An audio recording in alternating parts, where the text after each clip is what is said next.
So good morning my dear students. अभी तक हमने चैप्टर नंबर 8 देखा है, राइट। उसमें हमने लास्ट जो टॉपिक कंप्लीट किया था वो था हमारा इम्यूनिटी। अब जो नेक्स्ट टॉपिक है इस चैप्टर में वो है एड्स। जैसे कि आप सब लोगों ने एड्स वर्ड तो सुना है, राइट। एड्स मीन्स क्या होता है, तो देखो, The word AIDS stand for Acquired Immunodeficiency Syndrome। अब अगर आपको एड्स का फुल फॉर्म समझ में आ गया तो आपको पूरा टॉपिक समझ में आ जाएगा। The word AIDS stand for Acquired Immunodeficiency Syndrome। अब एक्वायर्ड मीन्स क्या, कि हमारी खुद की body immuno related to your immunity. Deficiency means के जो भी आपकी बॉडी में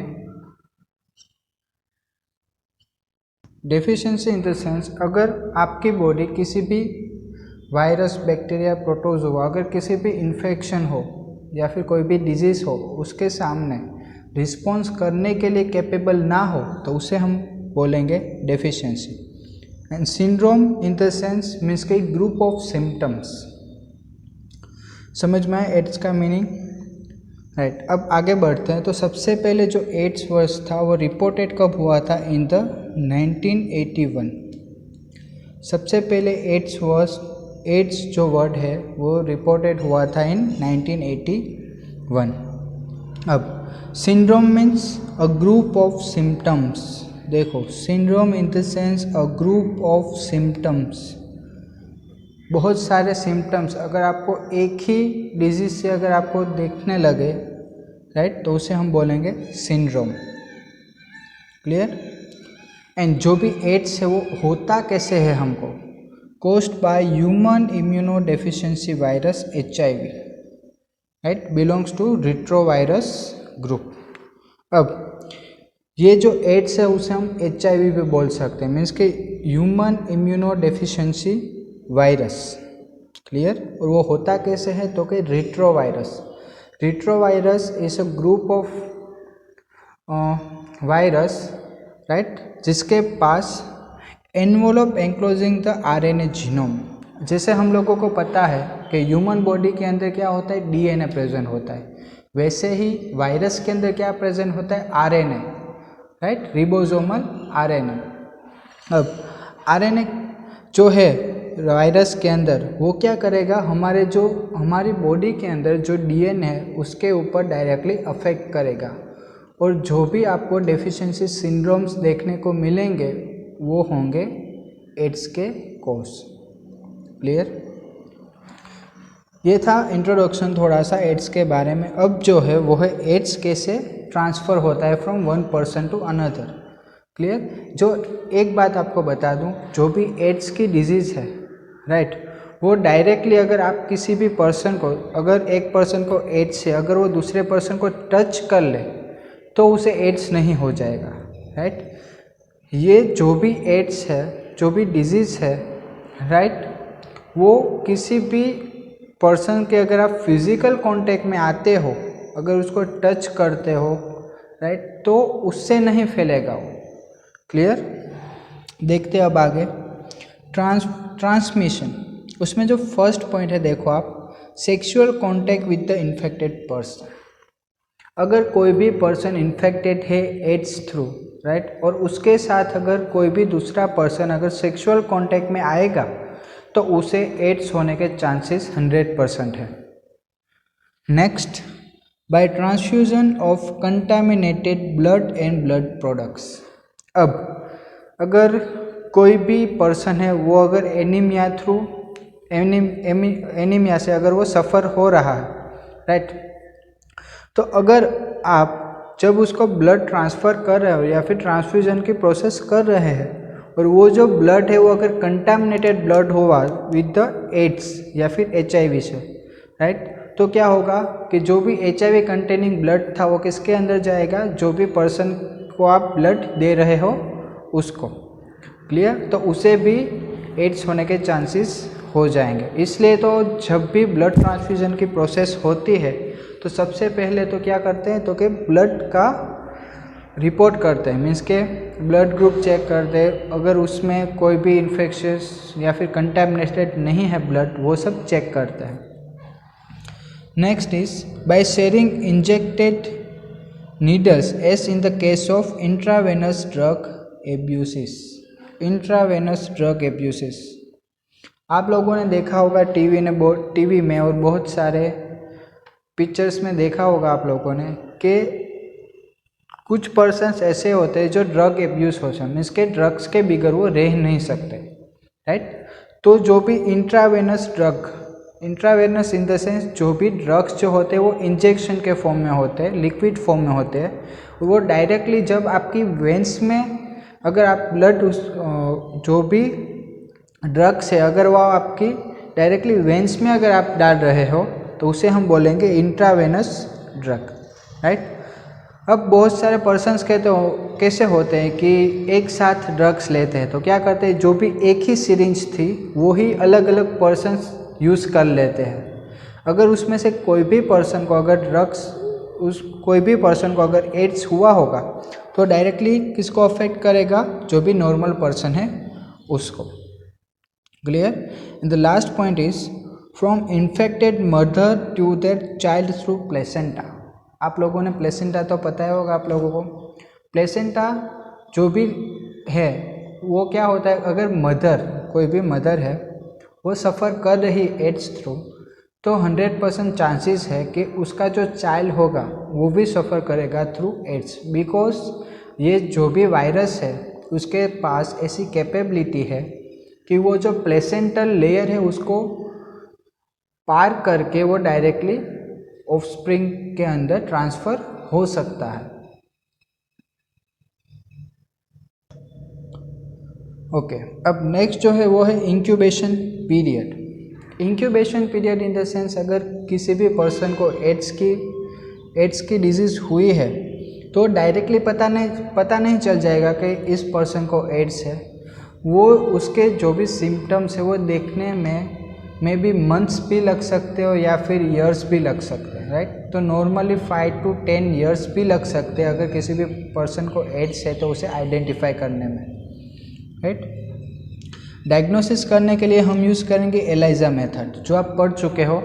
एलाइजा मेथड 11th में आप पढ़ चुके हो, राइट। एंजाइम लिंक इम्यूनोसोर्बेंट एसे, क्लियर। अब ट्रीटमेंट देखो, जो भी ट्रीटमेंट है ना वो 100% क्योरेबल नहीं है। एड्स की जो भी ट्रीटमेंट है वो 100% क्योरेबल नहीं है।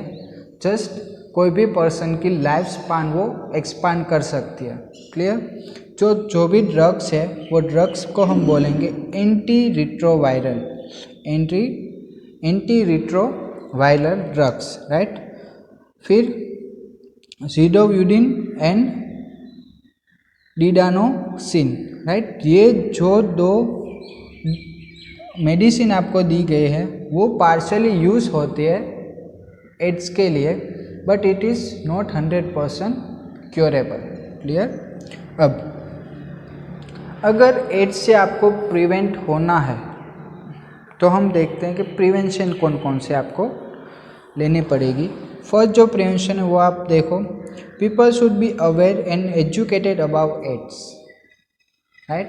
बिकॉज बहुत सारी इंडिया के अंदर ही बात करें अगर हम, तो बहुत सारे ऐसे पीपल्स हैं जो एजुकेटेड नहीं हैं, राइट। तो वो जो भी पर्सन है उसको एड्स के बारे में एजुकेटेड करने से ये जो भी डिजीज़ है वो कम हो सकती है। और December 1 is the world AIDS day, right. अब blood test must be done in case of, अब ब्लड टेस्ट आपको पता है कि जो भी एड्स की डिजीज़ है वो थ्रू ब्लड से ट्रांसफ़र होते हैं, राइट। तो अगर ब्लड ट्रांसफ्यूजन की प्रोसेस, कोई भी प्रोसेस हो रहे उसके पहले ब्लड चेक करना, राइट, बहुत ज़्यादा इम्पोर्टेंट है।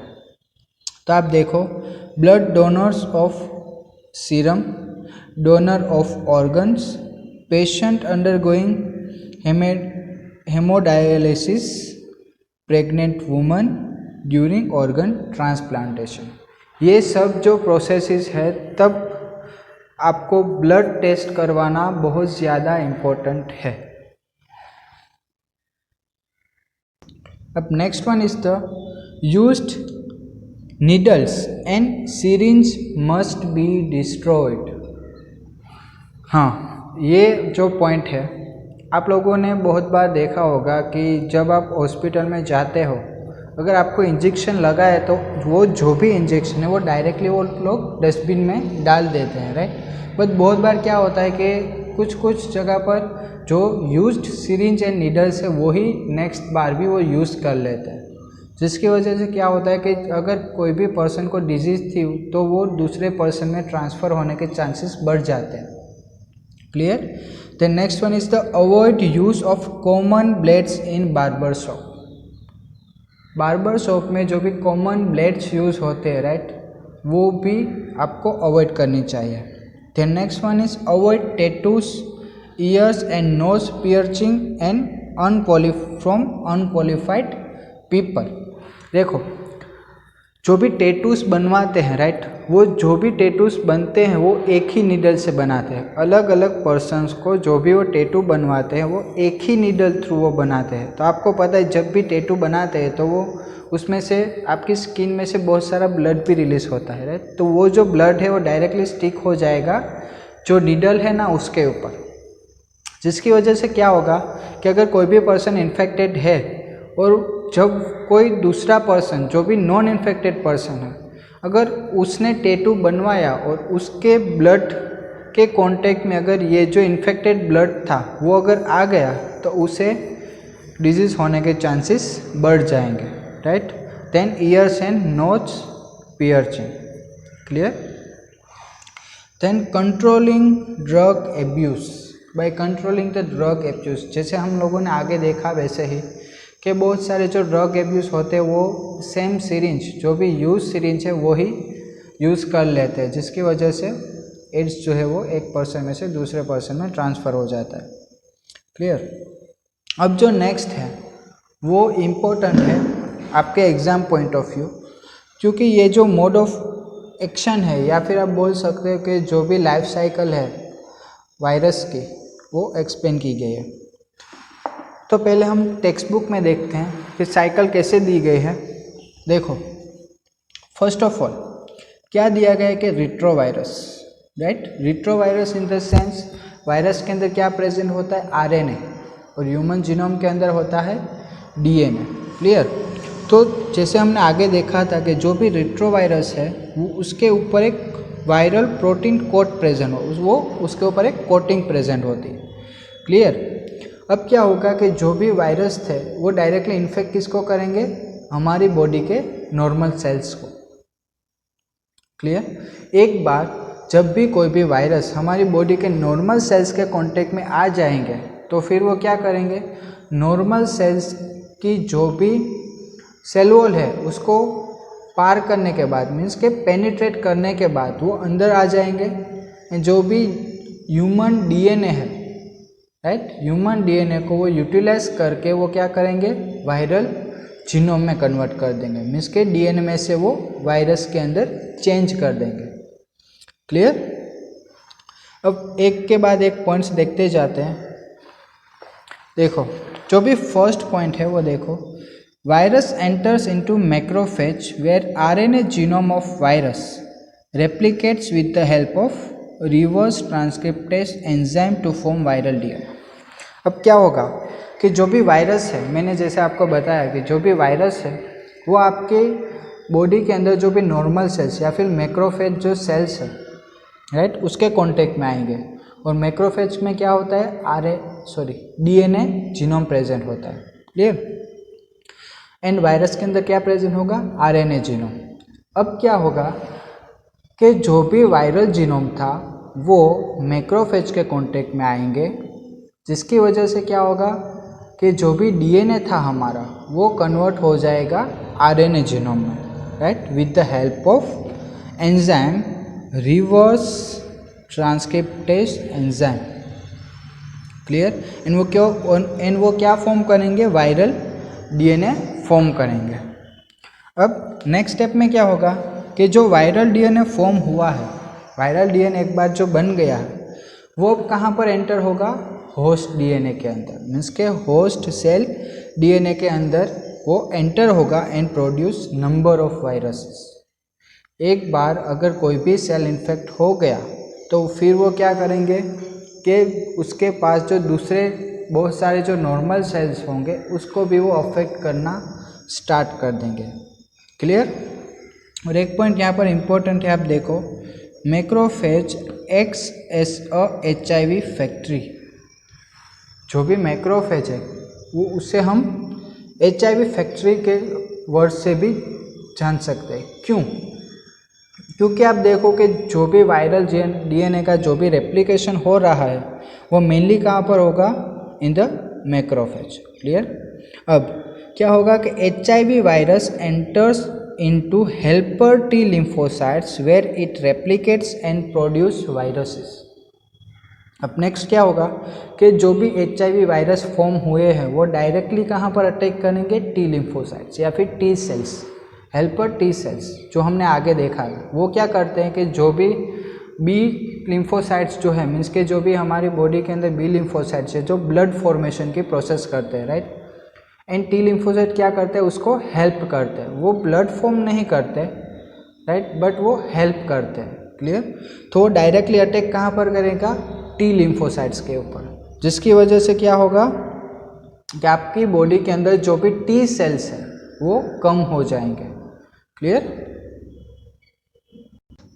अब क्या होगा, यहाँ पर देखो आप, the process is continuously repeated and leading to the decrease in the number of helper T lymphocytes in the body of infected person। जैसे मैंने आपको बताया कि एक बार अगर कोई किसी भी वायरस जीनोम ने T lymphocytes के ऊपर अटैक कर दिया तो फिर वो क्या करेंगे कि ये जो प्रोसेस है, मीन्स के वायरस जो T lymphocyte को अटैक करेंगे वो जो प्रोसेस है वो कंटिन्यूसली स्टार्ट रहेगी।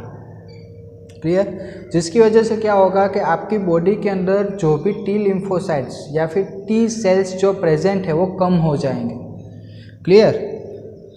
तो उसके बाद क्या होगा कि आपकी जो इम्यून सिस्टम या फिर जो भी इम्यूनिटी है वो कमज़ोर हो जाएगी, मीन्स के प्रॉपरली वर्क नहीं कर पाएगी। तो नेक्स्ट पॉइंट वही है, the person starts to suffer from bouts of fever, diarrhoea and weight loss. एक बार आपकी बॉडी के अंदर T lymphocytes कम हो गए तो फिर वो क्या डायरेक्टली करेंगे कि अगर कोई भी वायरस इन्फेक्शन हुआ, बैक्टीरियल इन्फेक्शन हुआ, वो जो भी अलग अलग जो भी पैथोजेंस है वो आपकी बॉडी के ऊपर डायरेक्टली अटैक कर देंगे। क्लियर। और आपकी बॉडी उस अटैक के सामने किसी भी तरह का रिस्पॉन्स ही नहीं दे पाएगी, जिसकी वजह से आपको नंबर ऑफ डिजीज देखने को मिलेंगे, सिम्टम्स देखने को मिलेंगे। Clear. Due to decrease in the helper T lymphocytes, persons also starts to get infected by bacteria, virus, fungi and even parasites। जैसे मैंने आपको बताया कि एक बार आपकी बॉडी में अगर इम्यूनिटी कमज़ोर हो गई तो वो किसी भी वायरस, बैक्टीरिया, फंजाई, प्रोटोजोआ के सामने वो प्रॉपरली रिस्पॉन्स नहीं दे पाएंगे।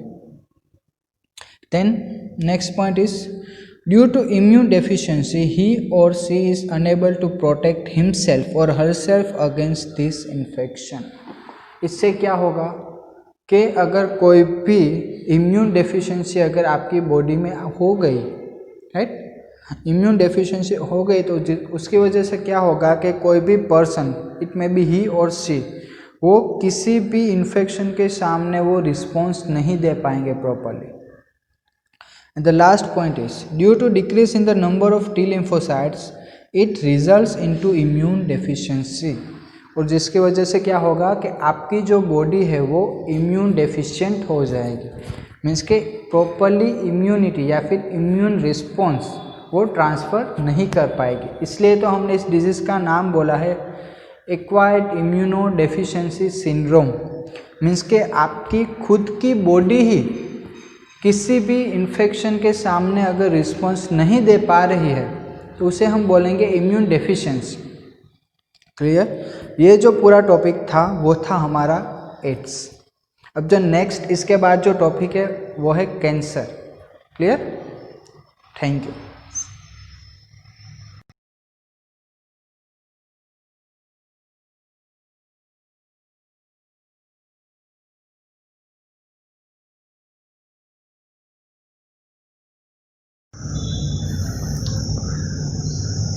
Good morning my dear students, myself Malam DS। अभी तक हमने जो भी चैप्टर नंबर 8 के टॉपिक पढ़े हैं उसमें से जो नेक्स्ट टॉपिक है वो है कैंसर। राइट? कैंसर इस ये जो नेम है वो कॉमन नेम है, मीन्स कि आप लोग कहीं भी सुनते हो आप, मीन्स के एडवर्टाइजमेंट, अगर आप टीवी के एडवर्टाइजमेंट में देखो तो भी आप बहुत बार देखते हो कैंसर। अगर कोई भी पिक्चर अगर स्टार्ट होता है तब जो एडवर्टाइजमेंट होते हैं वहाँ पर भी आप लोगों ने सुना होगा कैंसर। क्लियर? तो एड्स है क्या आखिर?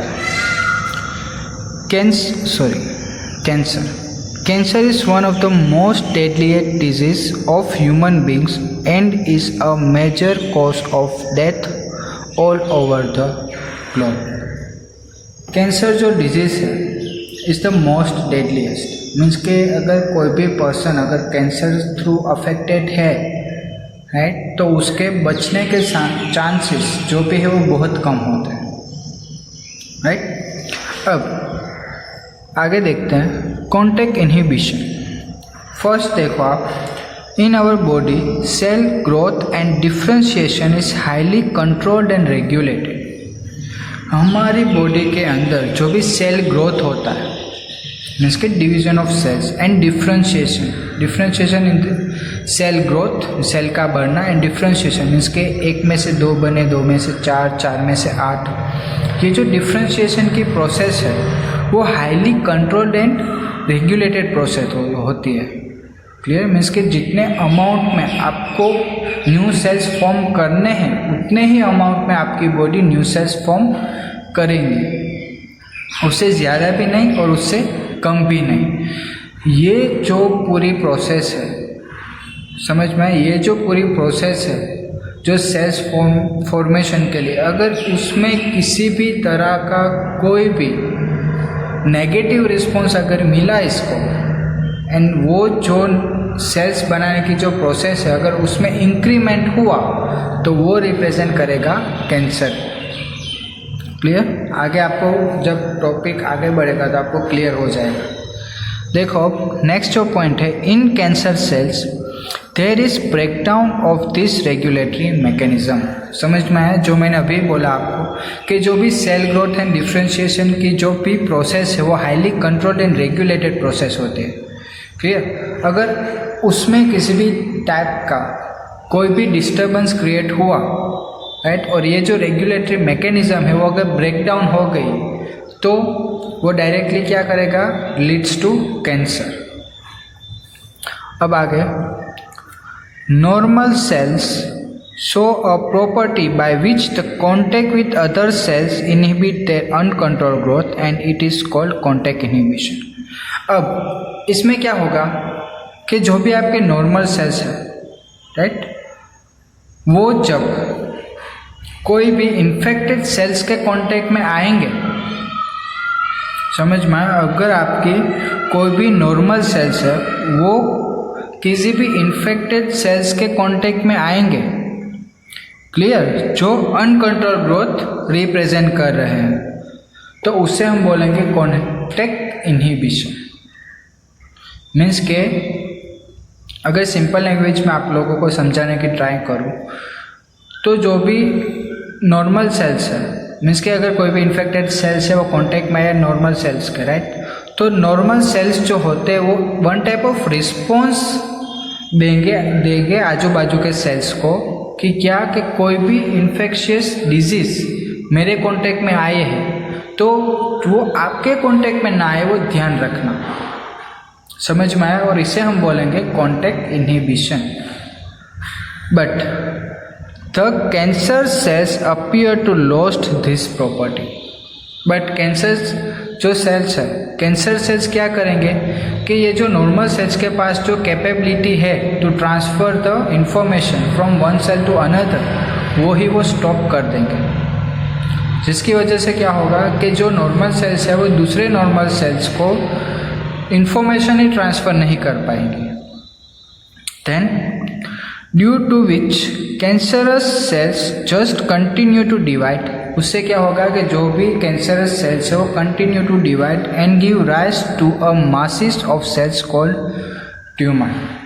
और उससे क्या होगा कि जो भी सेल्स थे, जो कैंसरस सेल्स थे, वो just continue to start its division, उसका डिवीज़न बढ़ता जाएगा और लास्ट में वो क्या फॉर्म करेंगे, ट्यूमर फॉर्मेशन करेंगे, राइट।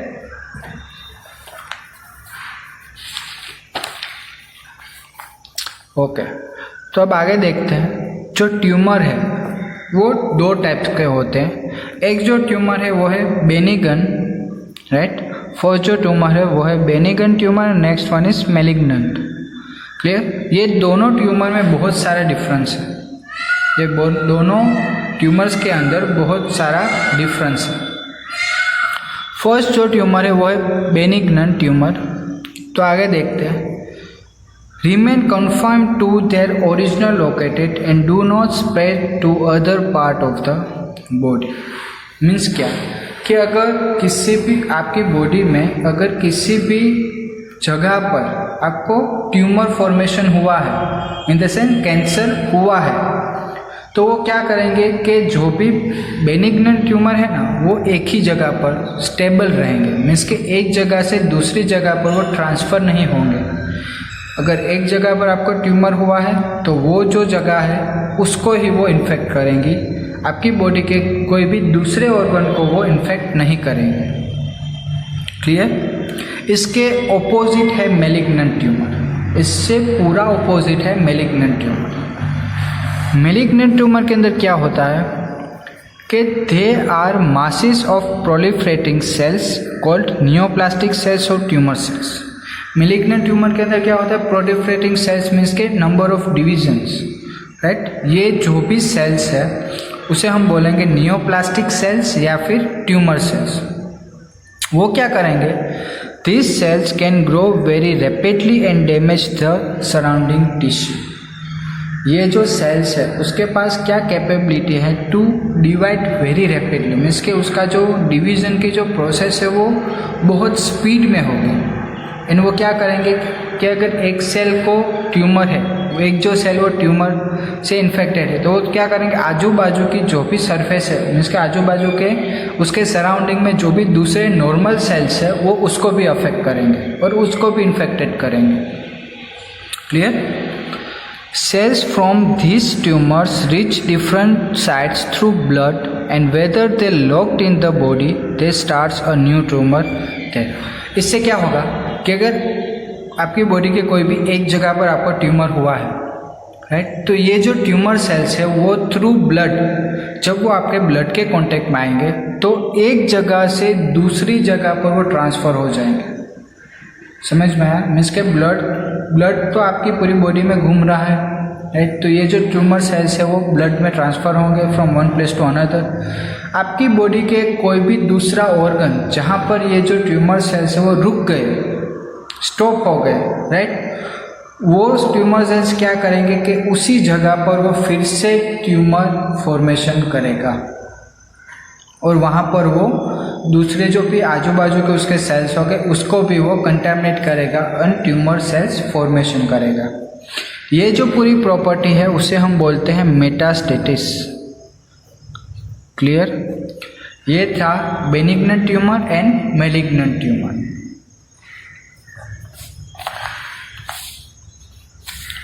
ओके, अब जो आगे है वो है कॉजेस ऑफ कैंसर। मीन्स के कैंसर आपको किस किस तरह से हो सकता है।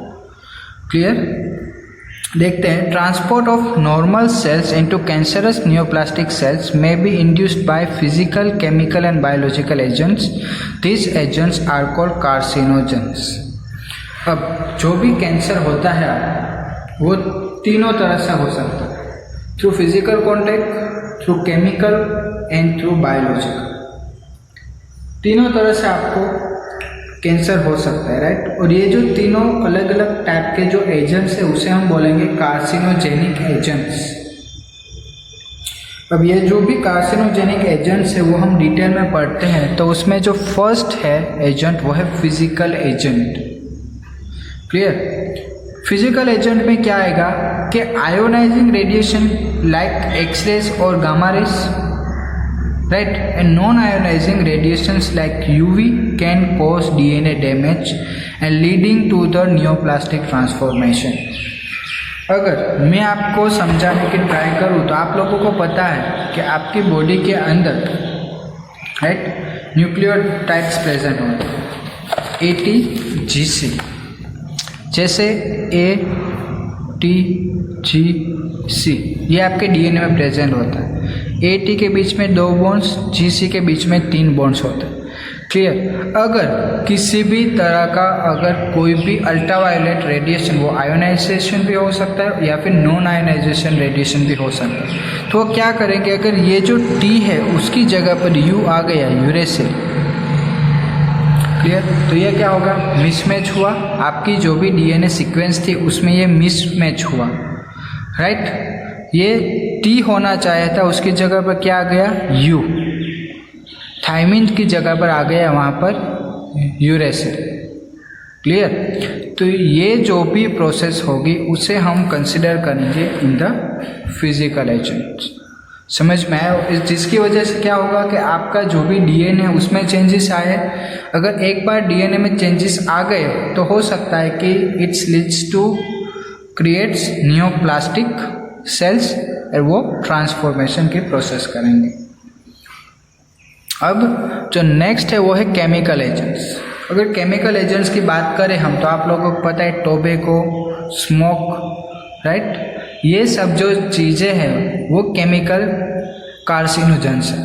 क्लियर। वो क्या करेगी कि डायरेक्टली आपके लंग कैंसर के लिए ये रिस्पॉन्सिबल है, टोबैको एंड स्मोक। ये हुआ केमिकल एजेंट। अगर हम बायोलॉजिकल एजेंट्स की बात करें तो उसमें प्रेजेंट है वायरसेस। अगर आपकी बॉडी के कांटेक्ट में अगर बाहर से कोई भी oncogenic virus, clear, oncogenic in the sense cancer causing virus, oncogenic का मीनिंग होता है कैंसर कोजिंग। अगर आपकी बॉडी के कांटेक्ट में अगर बाहर से कोई भी कैंसर कोजिंग वायरसेस आए एंड अगर उसने आपको अफेक्ट किया, राइट, तो वो उसे हम कंसिडर करेंगे बायोलॉजिकल एजेंट्स। एंड ये जो भी ऑन्कोजेनिक वायरस होते हैं उसे हम बोलते हैं virus oncogenes, virus oncogenes. Clear.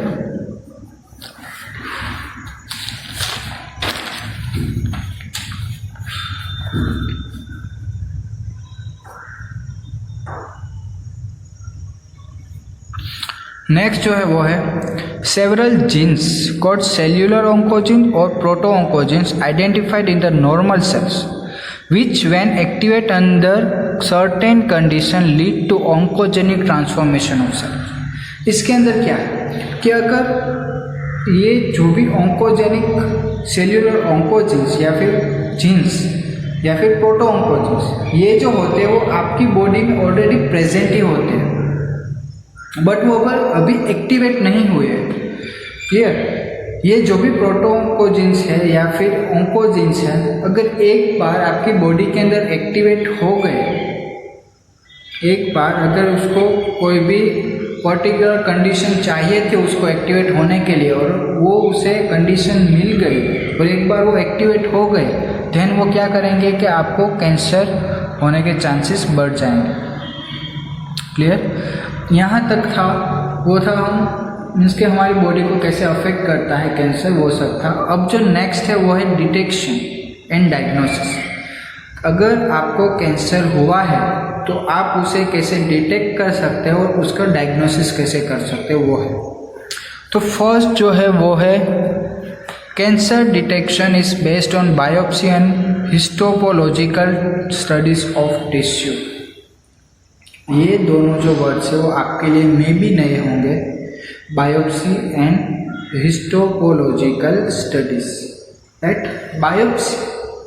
Biopsy के अंदर क्या होता है कि नॉर्मली अगर आपको किसी भी एक जगह पर कैंसर है, राइट, बट वो आपको पता नहीं कि वो कैंसर है या कुछ और चीज़ है, तो जो भी पैथोलॉजिस्ट होते हैं, मीन्स के लैब के अंदर जो भी पैथोलॉजिस्ट होते हैं, वो क्या करते हैं कि उस ऑर्गन या फिर उस जगह से आपकी बॉडी या फिर आपकी स्किन का कोई भी एक छोटा सा टुकड़ा वो कलेक्ट करते हैं। क्लियर?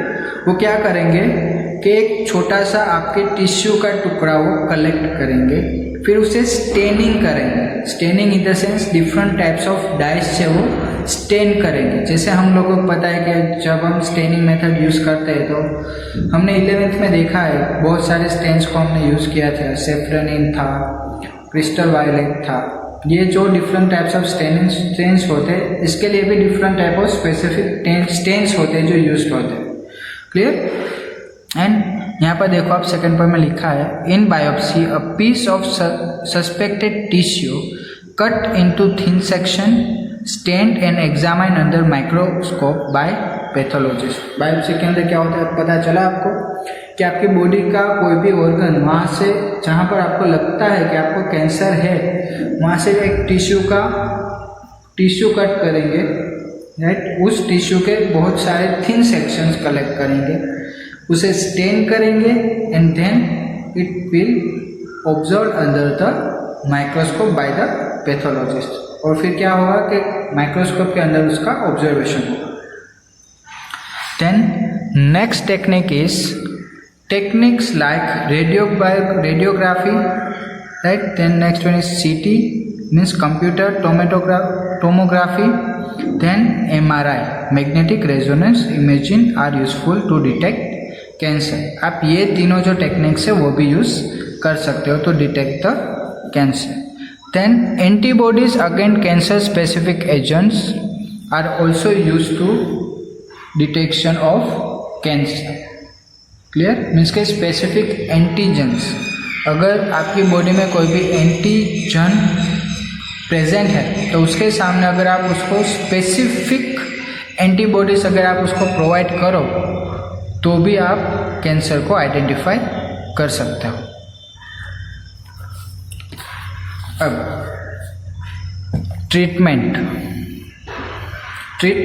तीन तरह से हो सकते हैं। जो भी कैंसर है उसकी ट्रीटमेंट तीन तरह से हो सकते हैं। First, common treatment of cancer है सर्जरी। एक तो सर्जरी कर सकते हो आप, मीन्स कि आपकी बॉडी में जिस जगह पर आपको कैंसर है वो पूरा पोर्शन अगर आप वहाँ से रिमूव कर दो, राइट, तो भी आप कैंसर से बच सकते हो। तो next one is radio action therapy, means के रेडियो एक्टिव वेव्स या फिर रेडिएशन को पास आउट करके आप जो भी कैंसर सेल्स है उसको किल कर सकते हो। And third one is immunotherapy, means के इम्यूनिटी, स्पेसिफिक इम्यूनिटी आपकी बॉडी अगर फॉर्म कर ले तो भी आप कैंसर के सामने लड़ सकते हो या फिर रिस्पॉन्स दे सकते हो। क्लियर?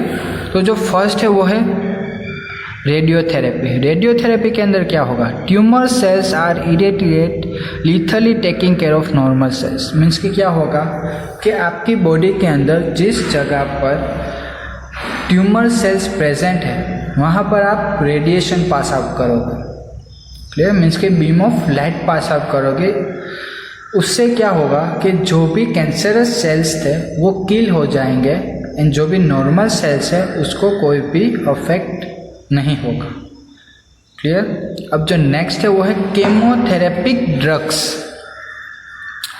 इसके लिए आप, जैसे हमने आगे देखा था इस टॉपिक में, कि आप अलग अलग टाइप्स ऑफ मेडिसिन या फिर ड्रग्स यूज़ कर सकते हो, बट इसके बहुत सारे साइड इफ़ेक्ट्स भी होते हैं और 100% क्योरेबल भी नहीं है, राइट। तो देखो, chemotherapeutic drugs are used to kill cancerous cells but most of the drugs have side effects like hair loss and anaemia. समझ में आया? मीन्स के क्या होगा कि जो भी केमोथेरेपिक ड्रग्स है आप उसे यूज़ कर सकते हो to kill the cancerous cells, but उसके बहुत सारे साइड इफ़ेक्ट्स भी है लाइक हेयर लॉस, आपके हेयर जो है वो गिर जाएंगे। दूसरा है जो एनीमिया आपको पता होगा, एनीमिया इन द सेंस आपको ब्लड कैंसर हो सकता है। समझ में आया? अब जो नेक्स्ट है वो है the patients are given substances called alpha interferons. Alpha interferons ये जो सब्सटेंसेस है वो पेशेंट को दिए जाएंगे, जिसकी वजह से क्या होगा, which are biological response modifiers which activates their immune system and help in destroying the tumors। जो भी अल्फा इंटरफेरेंस है वो किसी भी पेशेंट जो भी सफ़र कर रहा है कैंसर से उसे दिए जाएंगे अल्फा इंटरफेरेंस। फिर क्या होगा कि जो भी अल्फा इंटरफेरेंस है वो एक one type of biological substance है जो क्या करेगा कि जो भी पेशेंट है उसकी इम्यून सिस्टम को वो एक्टिवेट करेगा, मीन्स के जो भी इम्यूनिटी उसको बढ़ाएगा, जिसकी वजह से उसको हेल्प मिलेगी to destroy the tumours. Right, ये जो हमारा पूरा टॉपिक था वो था कैंसर के बारे में। Thank you. So good afternoon my dear students, myself Malam Divesh, और आज हम एक दूसरा टॉपिक स्टार्ट करेंगे। This one be our last topic of this chapter. ये जो हमारा चैप्टर है उसका लास्ट टॉपिक है ये, जो है ड्रग्स एंड अल्कोहल एब्यूज़। अब ड्रग्स का तो मीनिंग पता है हमको, मीन्स के मेडिसिन, राइट। फिर अल्कोहल पता है हमको। अब एब्यूज़ मीन्स क्या होता है? Anyone nose? Abuse in the sense कि कोई भी ऐसी चीज़ जिसके बगैर आप रह नहीं सकते हो। क्लियर? इसे हम बोलेंगे एब्यूज़। अब एक के बाद एक देखते जाते क्या है। सबसे पहला तो जो है ड्रग्स। पहले हम देखें ड्रग्स क्या है, देन हम देखेंगे ड्रग एब्यूज़ मीन्स क्या है, then sedative and then stimulants, right. तो सबसे पहला जो है वो है drugs. Any substance or product that is used to modify or explore physiological system for their benefits। Means क्या कि कोई भी ऐसा सब्सटेंस या फिर कोई भी ऐसे प्रोडक्ट जो आप एक्सप्लोर कर रहे हो खुद के लिए, मीन्स कि आप यूज़ कर रहे हो उसको फॉर योर बेनिफिट। मीन्स के अगर हम एग्जांपल लेके कोई भी मेडिसिन जो आप यूज़ कर रहे हो for to fight against the disease, right, तो उसे हम बोलेंगे ड्रग्स।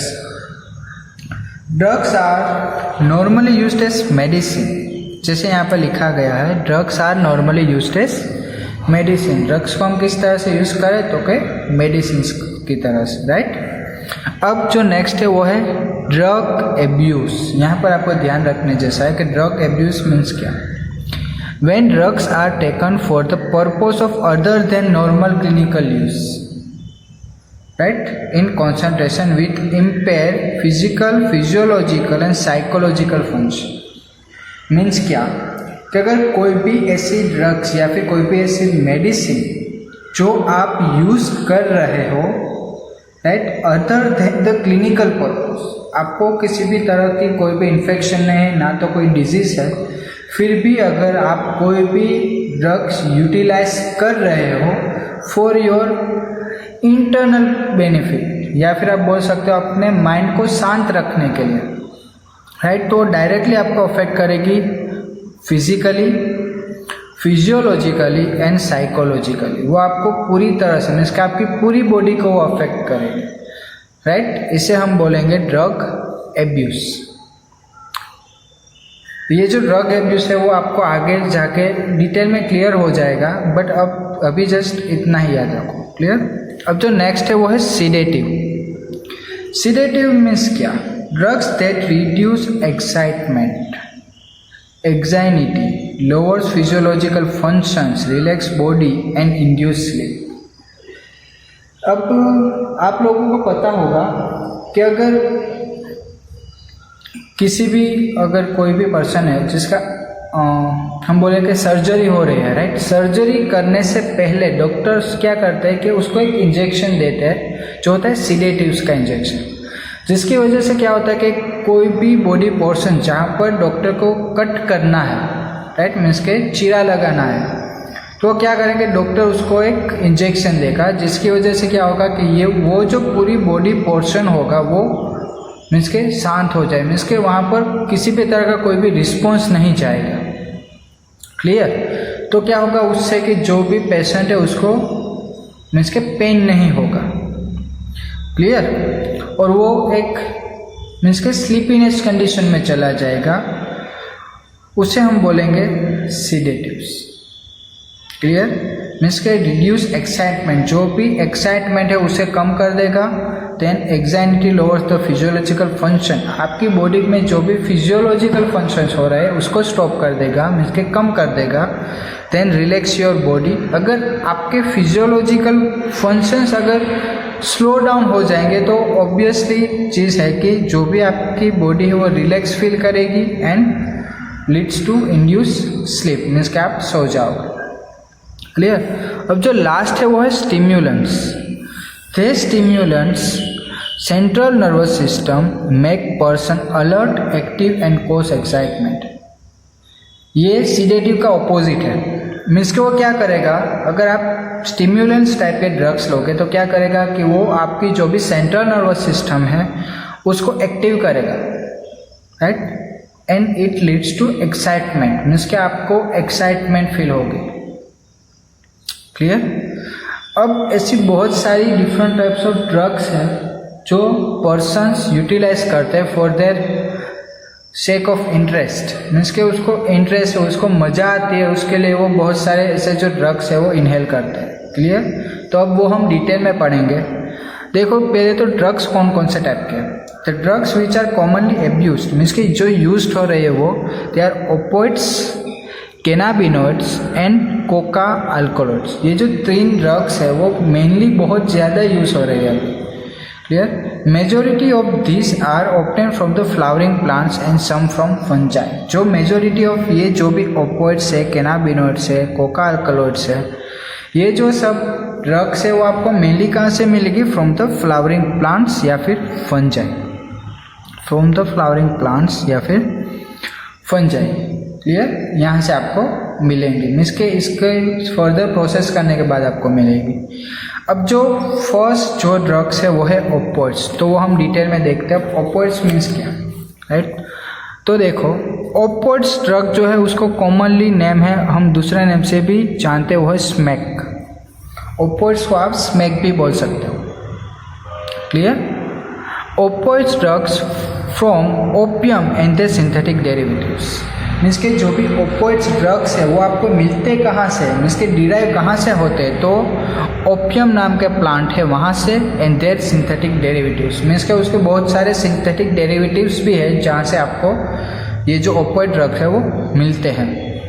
द नेक्स्ट वन, ये जो भी ओपिएट ड्रग है वो आपकी बॉडी के कौन से ऑर्गन या फिर कौन सी सिस्टम को डायरेक्टली अफेक्ट करते हैं वो देखते हैं।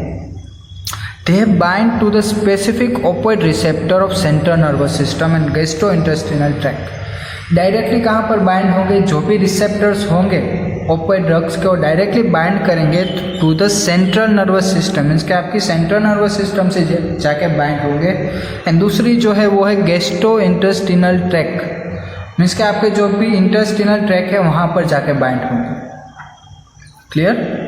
अब आगे chemically they are diacetyl morphine, आपने सुना होगा मॉर्फिन, नेम सुना होगा morphine, one type of drugs, बहुत सारे पिक्चर्स में आप लोगों ने सुना होगा morphine, right, which is a white odourless crystalline brittle compound. जो मॉर्फिन है वो वन टाइप ऑफ ड्रग है जो केमिकली बनती है, राइट, उसका नाम है डाइएसिटाइल मॉर्फिन।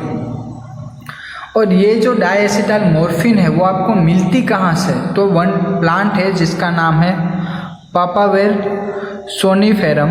ये जो पापावेर सोनिफेरम है, राइट, ये वन प्लांट है जिसके आप अगर पोर्शन मीन्स के फ्लावर पोर्शंस, जो भी फ्लावर है वो पार्ट्स अगर आप उसका एसिटाइलेशन की प्रोसेस करो, जो आप केमिस्ट्री में पढ़ चुके हो एसिटाइलेशन प्रोसेस, राइट, मीन्स के पापावेर सोनिफेरम का जो प्लांट है उसके फ्लावर पोर्शंस उसको आप कलेक्ट करो एंड उसकी अगर आप एसिटाइलेशन की प्रोसेस करो, उसके बाद आपको जो भी लास्ट कंपाउंड मिलेगा वो होगा डाइएसिटाइल मॉर्फिन। क्लियर। अब जो नेक्स्ट है वो है रूट, मीन्स के ये जो ड्रग है, राइट, मीन्स के मॉर्फिन जो ड्रग है वो ह्यूमंस कंज्यूम कैसे करते हैं, राइट। तो first one is snorting, next one is injection. जो इंजेक्शन है वो तो आपको पता है, मीन्स के डायरेक्टली थ्रू इंजेक्शन लेते हैं, और जो स्नॉटिंग है ना उसका मीनिंग होता है कि वो नोज थ्रू इनहेल करते हैं। मीन्स के अगर कोई भी पेपर का टुकड़ा हो उसे one type of hollow string में वो कन्वर्ट कर देते हैं, राइट। फिर जो भी वो पाउडर होता है उसको डायरेक्टली इनहेल करते हैं, समझ में आया, उसे हम बोलेंगे snorting. Then action, action as a sedative, जो हमने अभी आगे देखा सीडेटिव मीन्स के वो एक दूसरी कंडीशन में होगा, मीन्स के वो रिलैक्स फील करेगा, clear. Then anaesthetic to release pain, अगर कोई भी पर्सन है, अगर उसका कोई भी एक्सीडेंट हुआ, कुछ भी हुआ हो, तो जब उसको हॉस्पिटल पे लेके जाते हैं सबसे पहला जो भी एनेस्थेटिक इंजेक्शंस लेते हैं, आप लोगों ने सुना होगा एनेस्थेटिक, राइट। ये क्या करता है कि जो भी पर्सन है उसको जो पेन है वो कुछ हद तक कम कर देता है, clear. Then slow down body function, means के जो भी बॉडी फंक्शन है उसको स्लो डाउन कर, मीन्स के जो भी आपकी बॉडी फंक्शन, जो भी प्रोसेसेस हो रहे हैं उसको स्लो डाउन कर देगा। Next one is adverse effect. Obviously चीज़ है कि जो भी ड्रग्स है वो आपको अल्टीमेटली कुछ ना कुछ तो अफेक्ट करेगी ही, और वो नेगेटिव पॉइंट ऑफ व्यू से अफेक्ट करेगी। तो उसमें जो फर्स्ट है लॉस ऑफ इंटरेस्ट, मीन्स कि आपको किसी भी चीज़ में मन ही नहीं लगेगा, इंटरेस्ट ही नहीं जागेगा किसी भी चीज़। अगर आप कुछ भी काम कर रहे हो, अगर आप लोगों ने पहले क्या किया कि ड्रग्स कंज्यूम किया, मीन्स के इनहेल किया, फिर अगर आप कुछ भी काम करने बैठोगे तो आपको उसमें काम में मन ही नहीं लगेगा, आपका ध्यान ही नहीं जाएगा।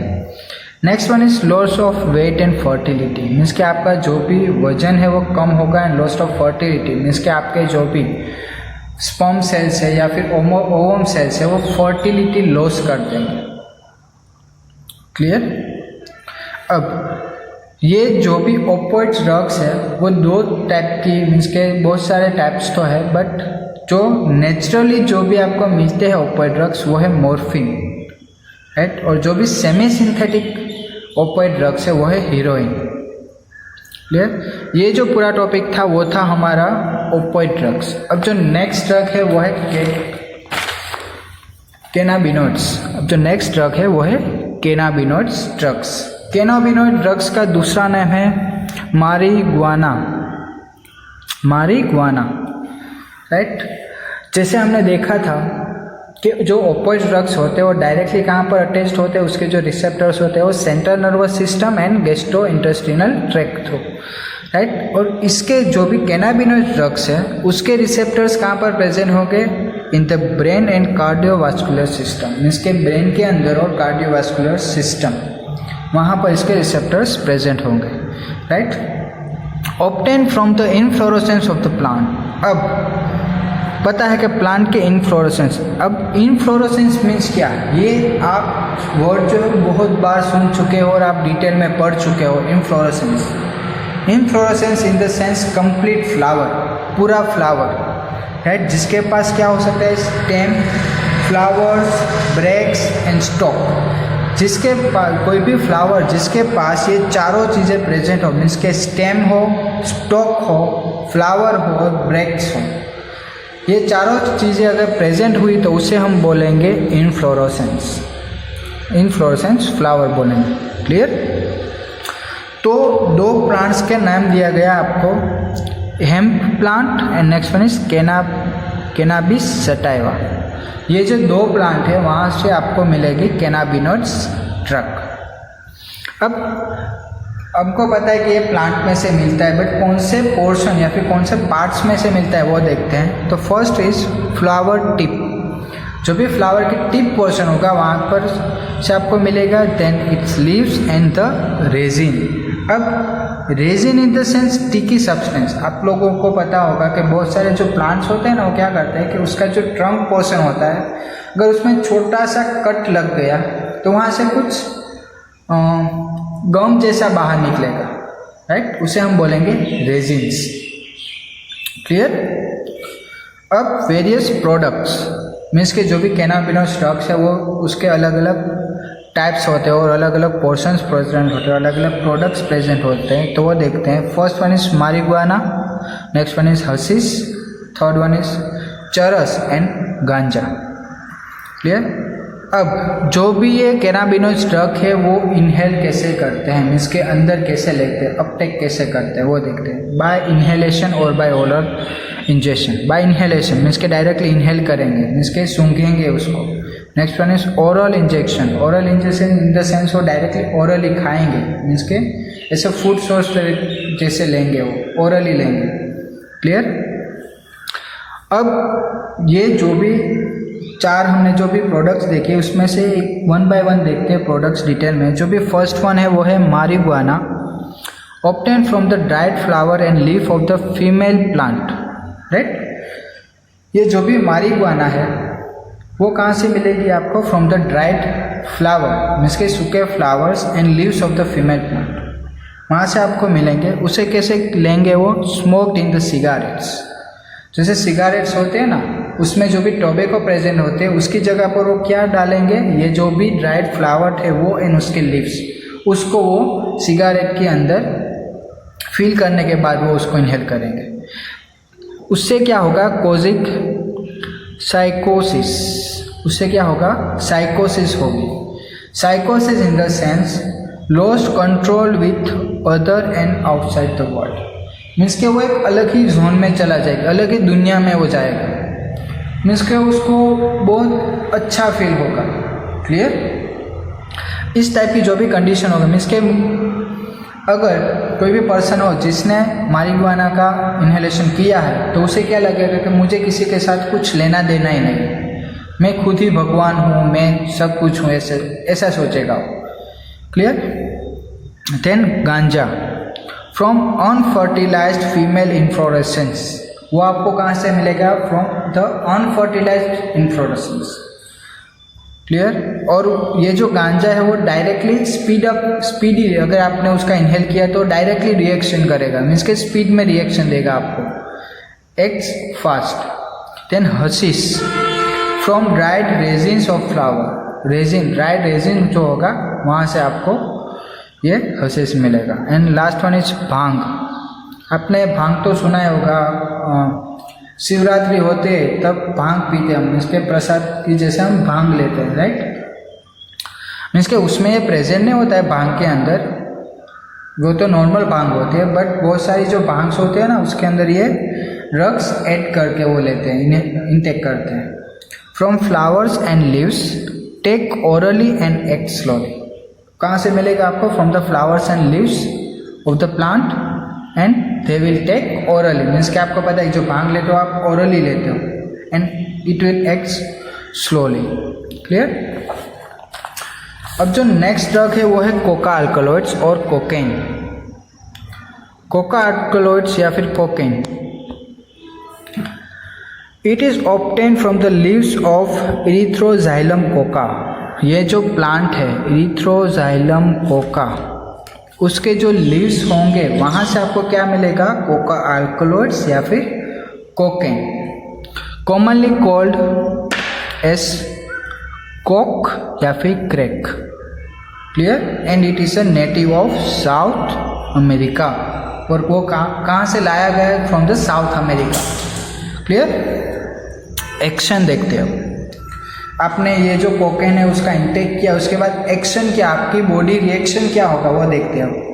It has the power to stimulating the action of central nervous system.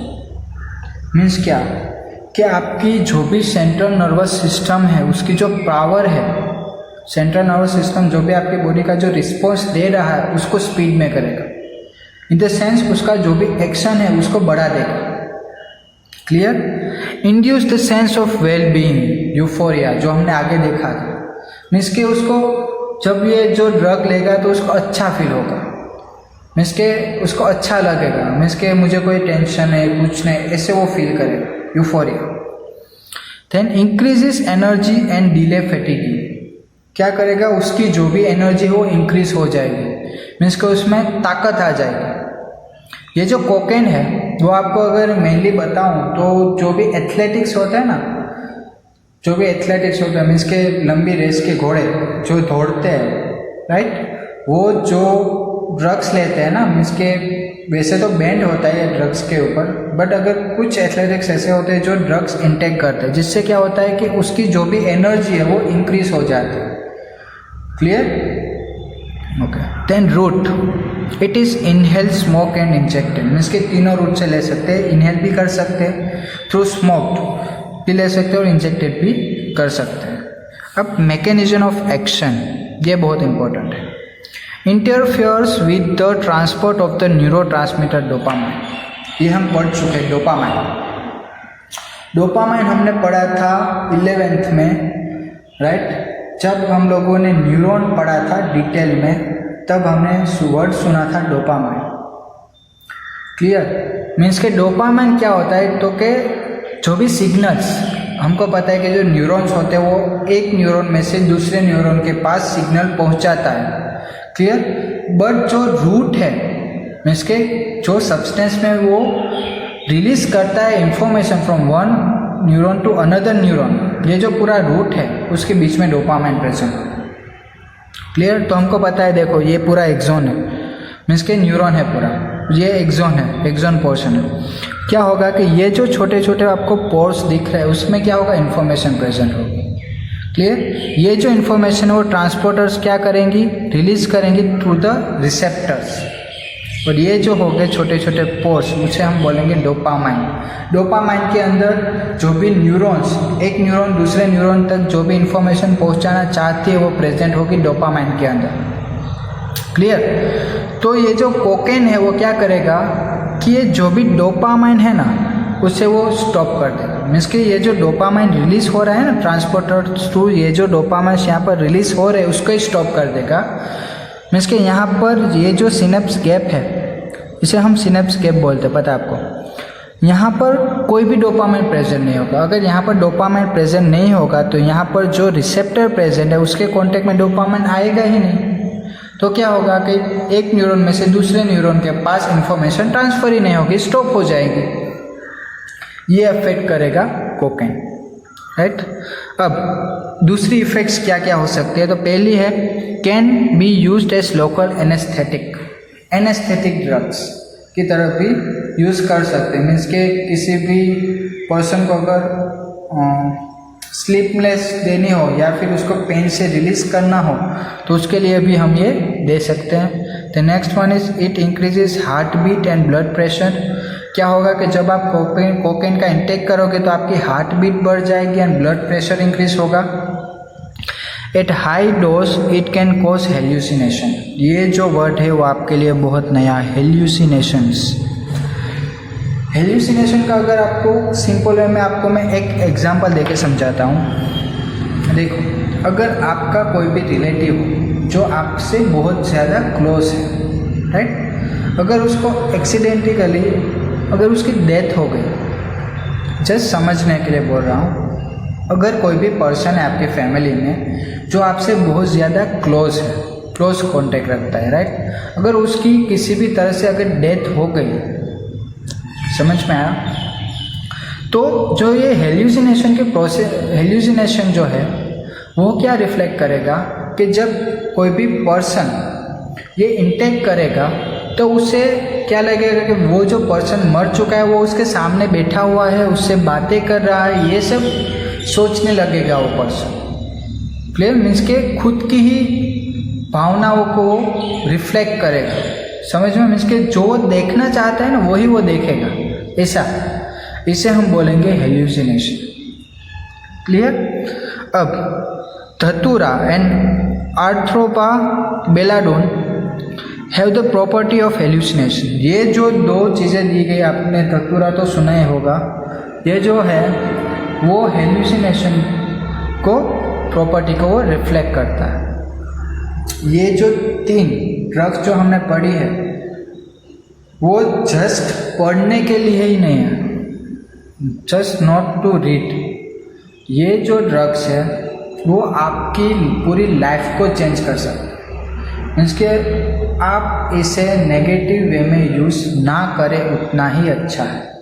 Means का हमको पता है कि जो भी ड्रग्स होते हैं वो एंड अल्कोहल आपकी हेल्थ के लिए बहुत ज़्यादा, आपकी हेल्थ को बहुत ज़्यादा अफेक्ट करते हैं और वो आपकी डायरेक्टली आपकी पूरी जो भी लाइफ है उससे ज़्यादा अफेक्ट करते हैं। क्लियर? मीन्स के मेन तो चीज़ ये है कि आप इसके कांटेक्ट में ना हो, उतना ही अच्छा है आपके लिए और आपकी फैमिली के लिए। अब जो नेक्स्ट है एडोलेसेंस एंड ड्रग एब्यूज। अब एडोलेसेंस हमने वर्ड सुना है एडोलेसेंस, हाँ नया वर्ड नहीं, ये नया वर्ड नहीं, आप 7th 8th में भी पढ़ चुके हो adolescence, right? Adolescence is the period of rapid growth and development. Means के आपकी बॉडी का एक ऐसा स्टेज जहाँ पर आपकी बॉडी का रैपिडली ग्रोथ हो रहा है एंड डेवलपमेंट हो रहा है, उसे हम कंसिडर करेंगे ऐसा adolescence. Clear? This phase is from puberty to the sexual maturity. Means के पुबर्टी स्टेज से लेकर सेक्सुअल मैच्योरिटी तक का जो भी टाइम इंटरवल है या फिर टाइम पीरियड है उसे हम कंसिडर करेंगे ऐसा adolescence. Clear? The period between 12 to 18 years, 12 से 18 साल, 12 to 18 ईयर्स के बीच का जो भी पीरियड होगा उसे हम कंसिडर करेंगे ऐसे एडोलेसेंस।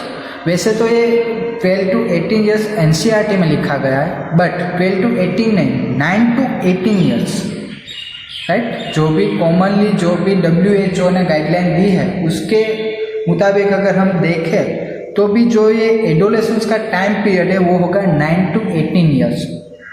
बट हमको NCERT में यही दिया गया है तो हम यही याद रखेंगे 12 to 18 ईयर्स, राइट? आपको चेंज करने की ज़रूरत नहीं है। नेक्स्ट,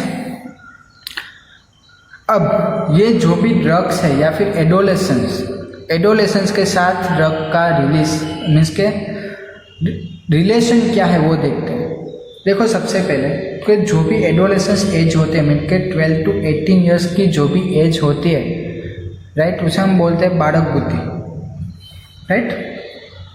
उसमें क्या होता है कि बहुत सारे जो भी बच्चे होते हैं वो उसको पॉजिटिव वे में भी थिंक करके आगे बढ़ते हैं, बहुत सारे जो बच्चे होते हैं वो नेगेटिव वे में चले जाते हैं। मीन्स के जिस रूट पर उसको जाना नहीं है वहाँ पर भी वो चले जाते हैं।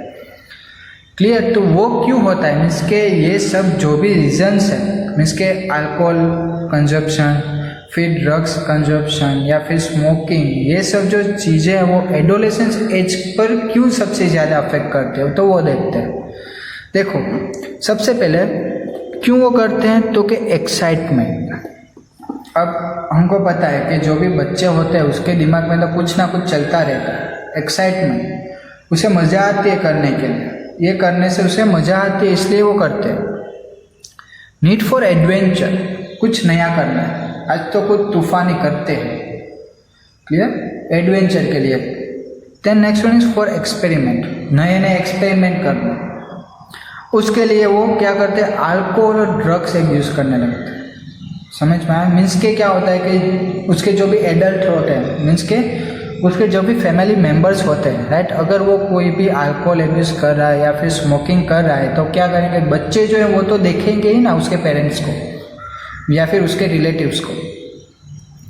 तो ये जो एज है उसमें उसका बच्चों का माइंड अभी प्रॉपरली ग्रोथ नहीं हुआ होता है, तो वो क्या सोचने लगते हैं कि ये मेरे अंकल जो है वो सिगरेट पी रहे तो मैं सिगरेट पीऊँ तो मुझे भी कुछ नहीं होगा, राइट? मीन्स के बोलते हैं कि सिगरेट पीने से कैंसर होता है, बट मेरे अंकल को तो कुछ नहीं हुआ तो मुझे भी कुछ नहीं होगा, राइट? उस तरह से वो उसका जो चिल्ड्रन का जो या फिर बच्चों का जो माइंड सेट होता है वैसे वो मेच्योर होने लगता है। फिर वो क्या करते हैं, ट्राई करते हैं, ट्राई करने की उनको उत्तेजना होती है। क्लियर? फिर क्या होगा कि अगर आपको पता है कि बहुत सारे जो बच्चे होते हैं वो ट्यूशन्स में जाते हैं, राइट? तो ट्यूशन में जब जाते हैं तो उसके साथ तो कोई होगा नहीं, उसका मीन्स के पेरेंट्स नहीं होगा, कोई गार्डियन नहीं होगा, राइट? उसको वो तो अकेला जा रहा है ट्यूशन में, तो वो क्या करेगा, सिगरेट लेगा दुकान से और पीने की ट्राई करेगा, उसे मज़ा आती है, अच्छा फील होता है। फिर वो क्या करेगा, पहले दिन एक सिगरेट पी, फिर वो रोज़ सिगरेट लेगा, मीन्स के उसको वो पॉजिटिव वे में थिंक करने लगा, मीन्स के उसको अच्छा लग रहा है, वो लेगा, पी दे जाएगा, पी, मीन्स के एक टाइम ऐसा है कि कोई एब्यूज़ हो जाए, उसको सिगरेट के बगैर चलेगा ही नहीं। समझ में आया? अब जो भी बच्चे हैं या फिर एडोलेसेंस एज के जो भी चिल्ड्रन होते हैं वो ये नेगेटिव वे में या फिर ड्रग्स और अल्कोहल एब्यूज़ के चंगुल में क्यों आ जाते हैं, तो वो देखते हैं। सबसे पहला जो है वो है इंडिपेंडेंस।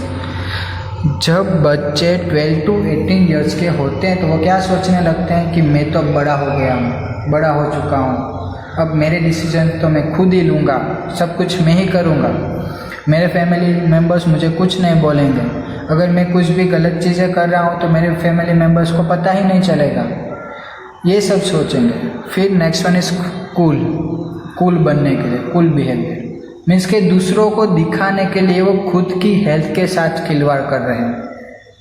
समझ में आया? खुद को मीन्स के कूल बनाने के लिए, मीन्स के अगर सिगरेट पी रहा हो तो स्टाइल में सिगरेट पीएंगे, सब कुछ करेंगे। Clear? Then next one is relationship. Relationships बहुत टाइप के होते हैं। अगर आप देखो तो बॉयफ्रेंड गर्लफ्रेंड, या फिर नेक्स्ट वे में देखो तो आपके फैमिली रिलेशंस, जो सब है ये भी सब कुछ अफेक्ट करेगा एडोलेसेंस को। देन फैमिली इश्यूज़, बहुत सारे बच्चे जो होते हैं वो फैमिली इश्यूज से पास आउट होते हैं, मीन्स के उसकी जो फैमिली है उसमें बहुत सारे इश्यूज चलते होते हैं, तो वो भी उसकी डायरेक्टली मेंटली हेल्थ को अफेक्ट करते हैं। Then next one is failure means के रिजल्ट कम आया तो क्या करेंगे, ये ऐसा नहीं कि जस्ट रिजल्ट, हाँ बहुत सारे वे में फेलियर्स हो सकता है। मीन्स के मेरी गर्लफ्रेंड थी मुझे छोड़कर भाग गई, मेरा बॉयफ्रेंड था मुझे छोड़कर चला गया, ये सब फेलियर्स। फिर अगर रिजल्ट की बात करें हम, रिजल्ट मेरा कम रिजल्ट क्यों, मेरे फ्रेंड का तो अच्छा रिजल्ट है, मेरा रिजल्ट क्यों कम आया, ये सब जो फेलियर्स जो होते वो भी आपको किस तरफ खींचते, तो ड्रग्स एंड अल्कोहल की तरफ। Then next one is to escape means कि आपको कुछ भी तरह से कोई चीज़ जो है आपको जो परेशान करे वहाँ से आपको निकलना है, उस चंगुल से बाहर निकलना है, तो भी आप एब्यूज होगे। देन क्यूरियोसिटी, उत्तेजना, राइट। Then peer pressure. अब ये जो चीज़ है ना वो बहुत ध्यान से सुनना, पीयर प्रेशर ये जो है ना वो बहुत इम्पोर्टेंट है।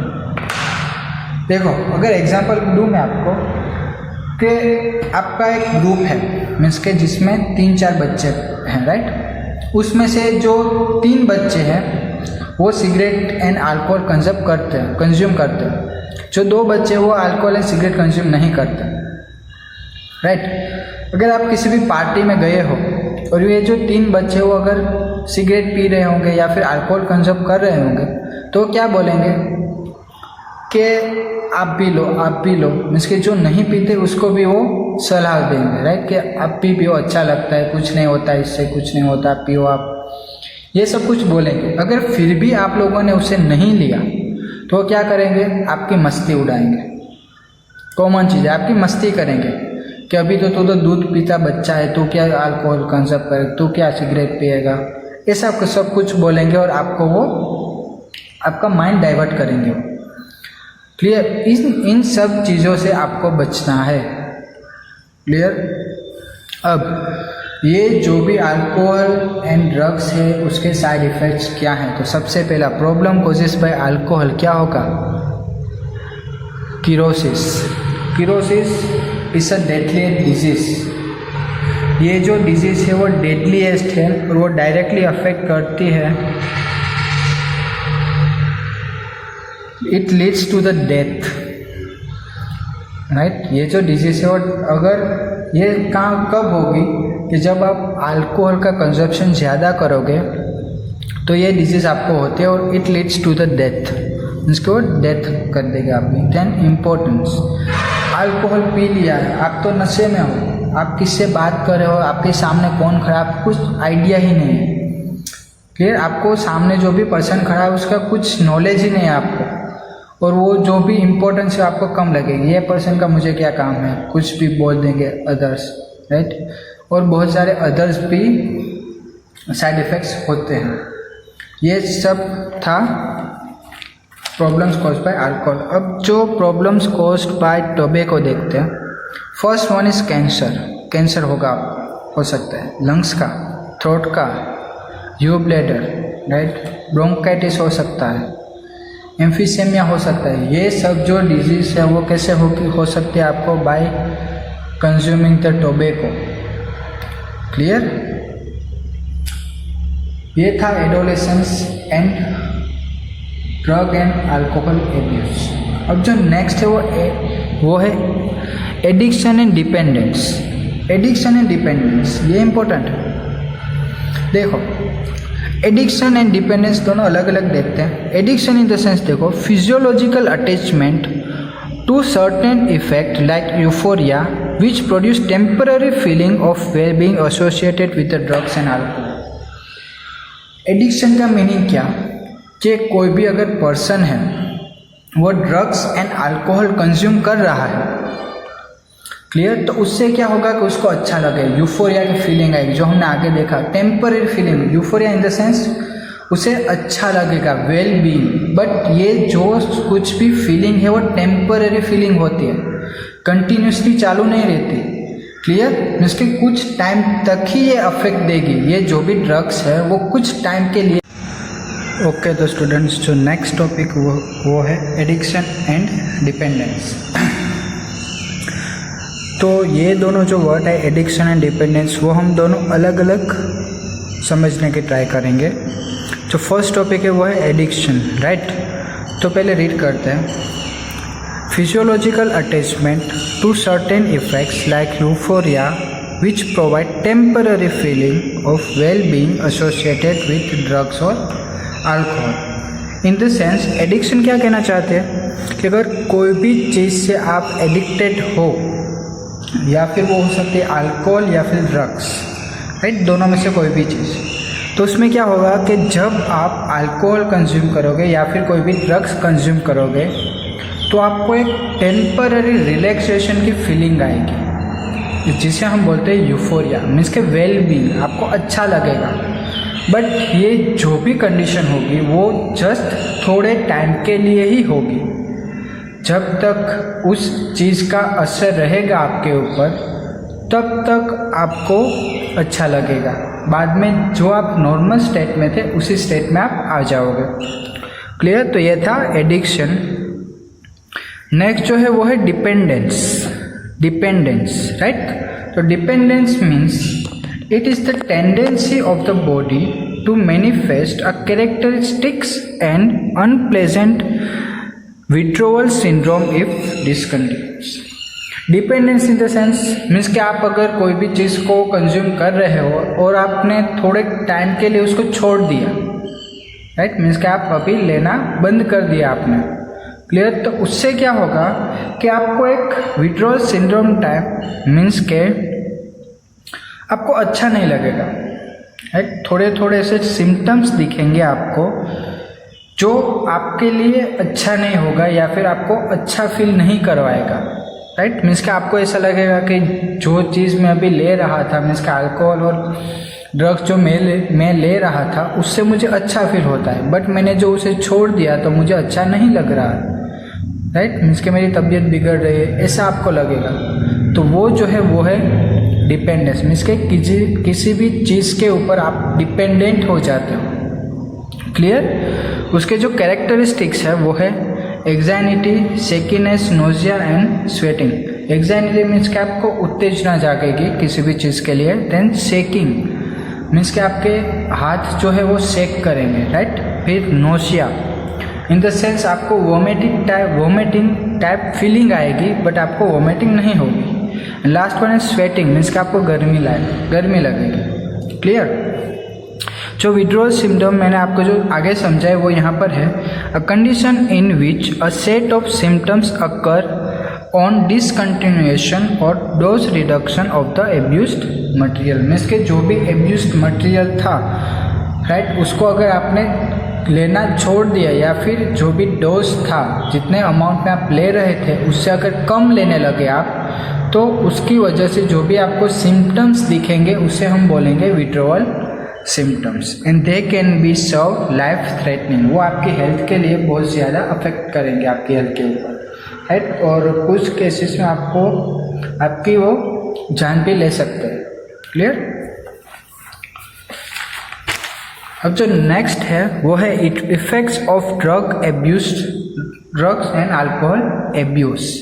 सबसे पहले जो इफेक्ट है वो है immediate adverse effect may be cause reckless behaviour means कि आपके बिहेवियर में चिड़चिड़ापन आ जाए, मीन्स कि आपके साथ अगर कोई भी बात कर रहा हो तो आपको अच्छा नहीं लगेगा, आप बोलोगे मुझसे बात मत करो, इसी तरह से।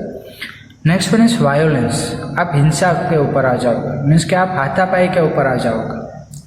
Clear. And third one is vandalism, ये जो वर्ड है आपके लिए नया है, राइट।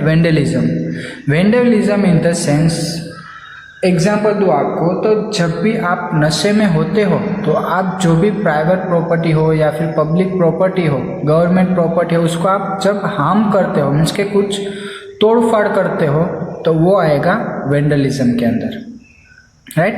फिर एक्सेसिव डोज, अगर आपने ड्रग्स या अल्कोहल का एक्सेस डोज ले लिया, मीन्स के बहुत ज़्यादा अमाउंट में ले लिया, इट लीड्स टू कोमा या फिर डेथ, आप कोमा में भी जा सकते हो या फिर आपकी डेथ भी हो सकती है। Then respiratory and heart fail, आपकी रेस्पिरेटरी सिस्टम फेल हो सकते हैं और आपकी हार्ट भी फेल हो सकता है।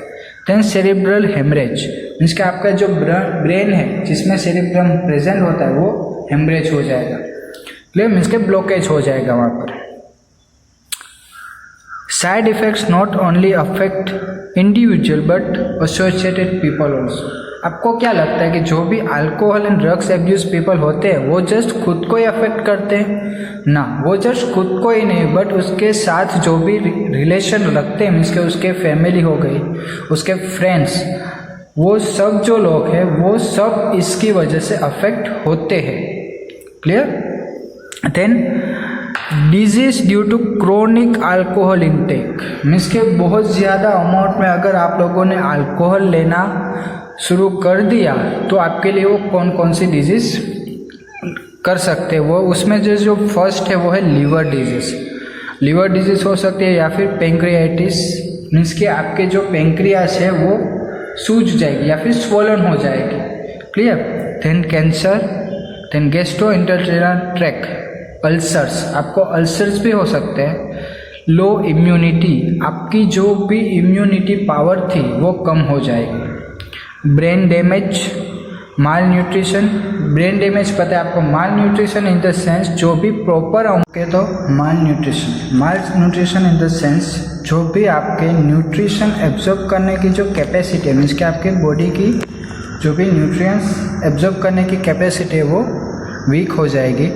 देन ओस्टियोपोरोसिस कब होगी, जब आपकी बॉडी प्रॉपर अमाउंट में कैल्शियम का अपटेक नहीं कर पाएगी, राइट। मीन्स के लो लेवल ऑफ कैल्शियम जब आपकी बोन्स के अंदर प्रेजेंट होगा, उसकी वजह से क्या होगा कि आपके जो बोन्स है वो होलो हो जाएंगे, मीन्स के खोखले हो जाएंगे, राइट, और वो कॉज करेगा osteoporosis. Then next one is disease due to chronic use of tobacco, तो उसमें से जो फर्स्ट है वो है lung cancer, then heart disease, diabetes, stroke, eye related problems, ये सब जो चीज़ें हैं वो कब होगी, due to excess amount of tobacco.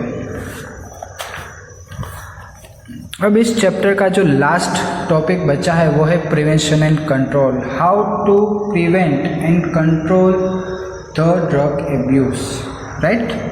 तो ये आप लोगों ने सुना होगा, prevention is better than cure, cure से अच्छा है कि आप उसे प्रिवेंट करो, मीन्स के रोक दो। क्लियर। तो उसमें जो फर्स्ट है वो है avoid under peer pressure, avoid under peer pressure. जैसे मैंने आपको बोला था, आपके जो फ्रेंड्स होते हैं, राइट, वो आपको पुश करते हैं, मीन्स के आपको किसी भी चीज़ को लेने के लिए वो फोर्स करते हैं, right.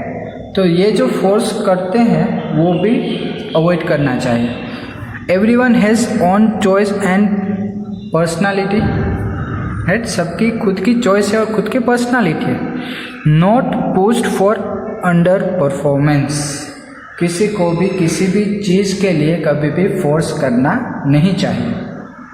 Next one is education and counselling to face problem and failures of life.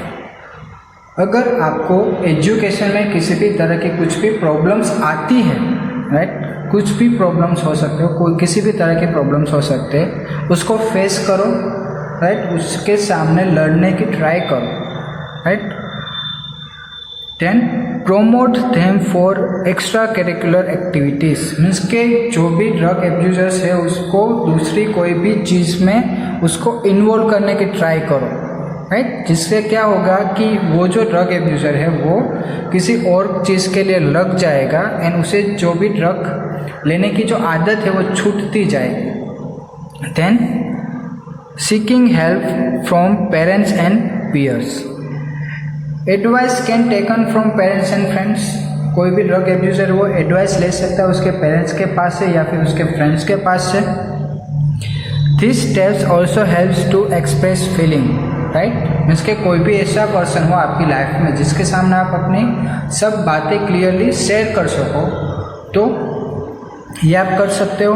The next one is looking for danger sign, अगर कुछ सिम्टम्स आपको दिखने लगे, मीन्स के आपकी हेल्थ रिलेटेड आपको कोई भी सिम्टम्स दिखने लगे जो आपको अफेक्ट कर रहे हैं, राइट, मीन्स के डिजीज़ के लिए जो रिस्पॉन्सिबल है, तो आप क्या कर सकते हो, alert parents and teachers should look for this, means के जो भी पेरेंट्स है या फिर गार्डियंस टीचर्स वो उसके ऊपर ध्यान दे सकते हैं। Then friends can tell to guardians, या फिर अगर फ्रेंड्स को पता चला है तो वो उसके गार्डियंस या फिर पेरेंट्स को वो बता सकते हैं।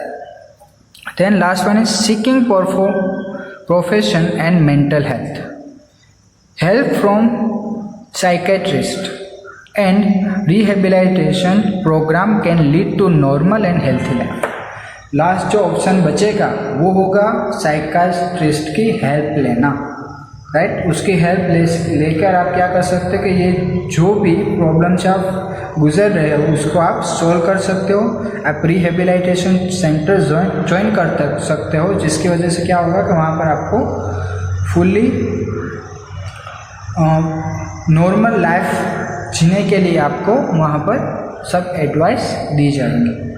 तो ये हमारा चैप्टर कंप्लीट होता है यहाँ पर। ये था हमारा पूरा चैप्टर नंबर 8। Thank you.